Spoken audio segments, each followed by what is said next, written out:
Dinosaurs की history बहुत ही ज्यादा इंटरेस्टिंग रही है। इस वीडियो के अंदर बड़ी इंटरेस्टिंग तरीके से जानेंगे डायनासोर्स की हिस्ट्री को। सबसे पहले डायनासोर से लेके और उनके एक्सटिंक्शन तक चलेंगे और सब कुछ जानते चलेंगे। बहुत ज्यादा वो मजा आने वाला है। वीडियो को बिल्कुल भी स्किप मत करना। तो जल्दी से वीडियो को स्टार्ट करते हैं।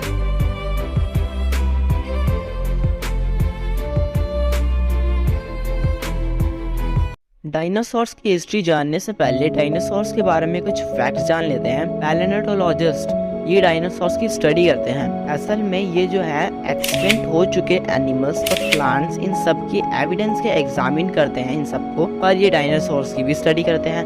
डायनासोर्स को रेप्टाइल्स के ग्रुप का माना जाता है और ये 165 मिलियन ईयर्स तक इन्होंने राज किया था अर्थ पर। और ये डायनासोर शब्द जो है सबसे पहली बार रिचर्ड ओवन ने बताया था, जिसका मतलब होता है टेरिबल लिजर्ड। डायनासोर्स के फॉसिल 7 कॉन्टिनेंट पर पाए गए हैं। इनको 2 कैटेगरीज नॉन एवियन और एवियन डायनासोर्स में बांटा गया है और इनकी रफली 700 नॉन स्पीशीज पाई गई हैं एक्सटिंक्ट हो चुके डायनासोर्स की, यानी कि अभी भी इनकी खोज जारी है। डायनासोर्स को इन मॉडर्न बर्ड्स का एंसेस्टर कहलाया जा सकता है। कैसे, वो जब हम इनकी हिस्ट्री जानेंगे तब हमें पता चल जाएगा। तो चलिए शुरू करते हैं डायनासोर्स की हिस्ट्री को जानना। उससे पहले हम डायनासोर्स की हिस्ट्री को जानने से पहले हम जानेंगे अपनी अर्थ की सिचुएशन कैसी थी। जैसा कि आज हम जानते हैं अर्थ पहले वैसा नहीं था। उस टाइम पे अर्थ के सारे कॉन्टिनेंट एक दूसरे से जुड़े हुए थे, टुगेदर जॉइंट थे, और एक सुपर कॉन्टिनेंट उस टाइम पे मौजूद था जिसका नाम था पैंजिया। उस टाइम पर अर्थ का क्लाइमेट जो था जनरली वार्म रहता था, ड्राई रहता था और डेजर्ट रीजन टाइप एरिया रहता था। धीरे धीरे करके ये सुपर कॉन्टिनेंट टूटता गया और ये लैंड मास पर पोजीशन में आके आ चुके हैं जैसे कि आज हम जानते हैं। जिस टाइम पे वो डायनासोर्स रहा करते थे, डायनासोर्स के उस एरा को मेसोसिक एरा कहा जाता है। और ये मेसोसिक एरा को भी 3 मेजरली पार्ट्स में बांटा गया है, पीरियड्स में बांटा गया है, जिसमें से एक है ट्रायसिक पीरियड, दूसरा है जुरासिक पीरियड और तीसरा है क्रेटेशियस पीरियड। धीरे धीरे करके इन सभी पीरियड्स को समझते हैं और कैसे ये पीरियड खत्म हुए उनको भी जानते हैं। तो चलिए शुरू करते हैं ट्रायसिक पीरियड से।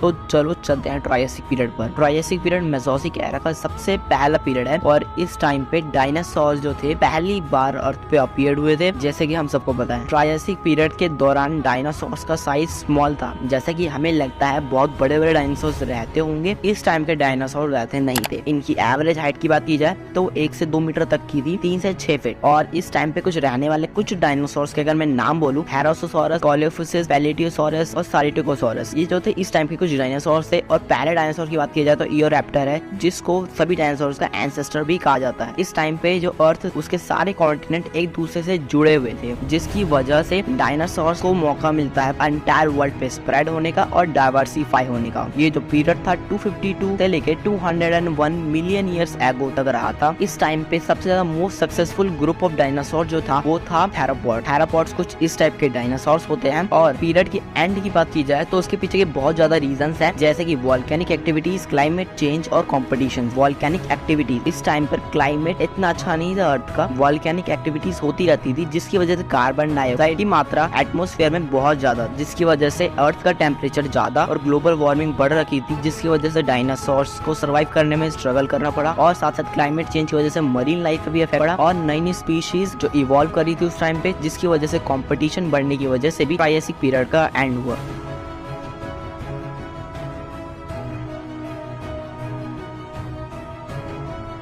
अगर ट्रायसिक पीरियड समझ में आ चुका है तो चलो चलते हैं फिर जुरासिक पीरियड पे। जुरासिक पीरियड वो पीरियड था जिस टाइम पे आयोनिक डायनासोर्स इवॉल्व कर रहे थे। ये जो पीरियड था डायनासोर्स की बायोडाइवर्सिटी का टाइम था। इस टाइम पे वापस से डायनासोर्स का रूल हो गया था। और का जुरासिक पीरियड का जो स्पैन है वो है 201 मिलियन ईयर से 145 मिलियन ईयर्स तक, जो कि मेसोसिक एरा का मिडिल पीरियड है। जुरासिक पीरियड के दौरान सुपर कॉन्टिनेंट पैंजिया वो अलग अलग टुकड़ों में टूटने लग गया था, जिससे कि न्यू ओशन और कॉन्टिनेंट का फॉर्मेशन हो रहा था। इस पीरियड के दौरान वॉल्केनिक एक्टिविटीज और अर्थ का क्लाइमेट चेंज होता रहता और जुरासिक पीरियड जो था प्रीडेटर्स और एपिक बैटल का टाइम था। डायनासोर जैसे कि स्टेगोसॉरस और एलोसॉरस इस टाइम पर धरती पे घूम रहे थे, राज कर रहे थे, और पैलिसोसॉरस और इचोथायोसॉरस ये जो थे ओशंस पे राज कर रहे थे। जुरासिक पीरियड जो था एमरजेंस था न्यू स्पीशीज, फर्स्ट बर्ड और मैमल्स का भी इसी पीरियड में एवोल्यूशन हुआ था। और हमें इन जुरासिक पीरियड्स के बारे में कैसे पता चलता है? फॉसिल्स की मदद से हमें इनके बारे में पता चलता है। Jurassic period long neck sauropods का टाइम था। फेमस डायनासोर टायरानोसोरस रेक्स भी इसी पीरियड में रहा करते थे। फर्स्ट डायनासोर जो था इस पीरियड का वो सारोकोसोरस था, और कुछ फेमस डायनासोर जैसे कि एलोसोरस, ब्राचियोसोरस और स्टेगोसोरस इस पीरियड में रहा करते। इस पीरियड के डायनासोर्स की एवरेज हाइट की बात की जाए तो वो थी 40 मीटर्स अप्रॉक्स। अर्जेंटिनोसोरस जैसे कि 35 से 40 मीटर्स तक लंबा हुआ करता था। सेस्मोसोरस जो कि 37 मीटर्स तक, अल्ट्रासोरस जो कि 30 मीटर्स तक, और डाइप्लोडोकस जो कि 28 मीटर्स तक लंबा हुआ करता था। जुरासिक पीरियड के दौरान सुपर कॉन्टिनेंट पैंजिया दो लैंड मासेस में टूट चुका था, लॉरेसिया नॉर्थ की तरफ और गोंडवाना लैंड साउथ की तरफ। प्रेजेंट टेम्परेचर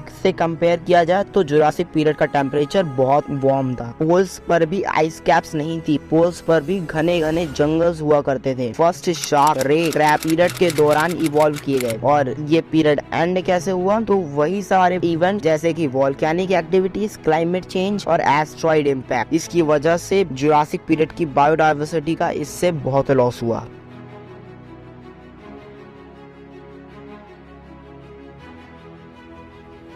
जुरासिक पीरियड की बात आता है क्रेटिशियस पीरियड, जिसका स्पैन था 145 से 66 मिलियन ईयर्स। फाइनल पीरियड था ये मेसोसिक एरा का, third period and the longest period of Mesozoic era. इस टाइम पर डायनासोर जो थे डोमिनेट कर रहे थे, रूल कर रहे थे अर्थ पर, और ये वो पीरियड था जिसके अंदर आप जितने डायनासोर सोच सकते हो वो डायनासोर था। बहुत ज्यादा डाइवर्सिटी देखने को मिली थी, बहुत ज्यादा आयोनिक स्पीशीज इस पीरियड के अंदर देखने को मिले थे। क्रेटिशियस पीरियड जो था रिलेटिवली वार्म क्लाइमेट था, जिसका सी लेवल्स ऊपर हुआ करते थे और ओशंस और सी में मरीन रेप्टाइल्स भरे पड़े थे जो कि अब एक्सटिंक्ट हो चुके हैं। आइस, वर्ल्ड पे आइस का नामो निशान नहीं था, मतलब पोल्स के ऊपर आइस नहीं थी। वर्ल्ड में पोल्स के ऊपर भी उस टाइम पे फॉरेस्ट हुआ करते थे। इस टाइम पे न्यू ग्रुप्स ऑफ मैमल्स और रेप्टाइल्स अपीयर हो रहे थे, फ्लावरिंग प्लांट्स भी अपीयर हुए थे। कुछ common dinosaurs Spinosaurus, triceratops and one and only T-rex. T-rex जो है क्रेटिशियस पीरियड का ही डायनासोर है। वैसे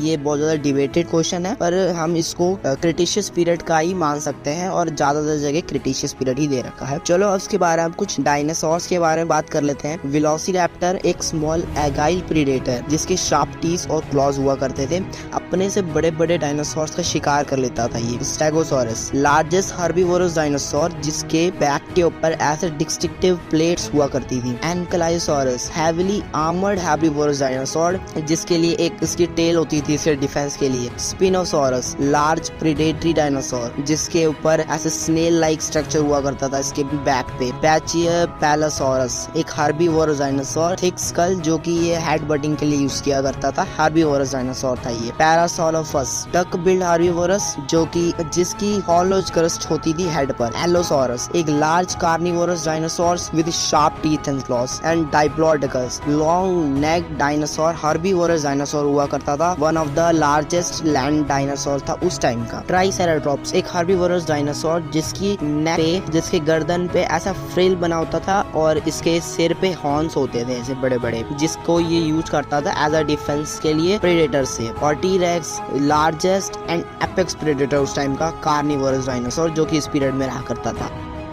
कुछ फ्लाइंग डायनासोर्स की बात करते हैं जिसमें से एक था पैटरैंडोन एक लार्ज पैटरोसॉर जिसका विंग स्पैन हुआ करता था 33 फीट तक का। क्विटज़ालकोट्स जो कि one of the largest flying animals of all time रहा, जिसका विंग स्पैन जो था 36 फीट तक का था। डिमोर्फोडोन एक स्मॉल पैटरोसॉर जिसका विंग स्पैन 4 फीट तक का ही। अब बात करते हैं कुछ मरीन डायनासोर्स की। मरीन डायनासोर में से सबसे पहले आता है हमारा इचथायोसॉरस जो कि डॉल्फिन लाइक रेप्टाइल था, स्ट्रीमलाइन बॉडी थी और इसके आगे की साइड पे एक स्नाउट होता, बड़ा सा एक स्नाउट होता जिसके ऊपर शार्प भरे रहते थे जिसके अंदर। पैलियोसोसॉरस सबसे ये जो था लॉन्ग नेक्ड रेप्टाइल्स था, 4 फ्लिपर्स वाला, जुरासिक और क्रेटिशियस पीरियड के दौरान ये रहा करता था। और मोसासॉरस ये जो था डायनासोर या ये जो रेप्टाइल था लार्जेस्ट प्रेडेटर रेप्टाइल था, लेट क्रेटिशियस पीरियड में रहा करता था और कहा जाता है ये प्रेडेटर उस टाइम पे ओशन में डोमिनेट कर रहा था, लॉन्ग स्ट्रीमलाइन बॉडी वाला। आप चलो जानते हैं क्रेटिशियस पीरियड एंड कैसे हुआ। क्रेटिशियस पीरियड एंड इवेंट हुआ था एक लार्ज से एस्ट्रॉइड के टकराने की वजह से, जो कि अभी प्रेजेंट टाइम के मैक्सिको के युकैटन पेनिनसुला में गिरा था। इस इम्पैक्ट की वजह से सुनामीज और फायर्स और ग्लोबल कूलिंग डार्कनेस जैसे चीजें हुई, जो कि काफी सालों तक हुई, जिसकी वजह से एनवायरनमेंट काफी चेंज हुआ, जिस एक्सटिंक्शन के बाद सारे के सारे नॉन एवियन डायनासोर्स का खात्मा हो गया। और थोड़ा सा ब्रीफली समझाऊं तो जब भी एस्ट्रॉइड टकराया था उस टाइम पर अर्थ का टेम्परेचर बहुत ज्यादा डिग्री सेल्सियस बढ़ गया था, एंड उसकी वजह से जो डस्ट और डेब्रिस उड़ी थी हवा में एटमॉस्फेयर में मिक्स होके उसने सनलाइट को ब्लॉक कर दिया, और अर्थ के ऊपर अगले 1 साल तक सनलाइट ना पहुंचने की वजह से प्लांट्स फोटोसिंथेसिस नहीं कर पाए, जिसकी वजह से हर्बीवोरस डायनासोर्स मारे गए। और उसके बाद हर्बीवोरस डायनासोर्स के मारे जाने की वजह से कार्निवोरस डायनासोर्स भी मारे गए।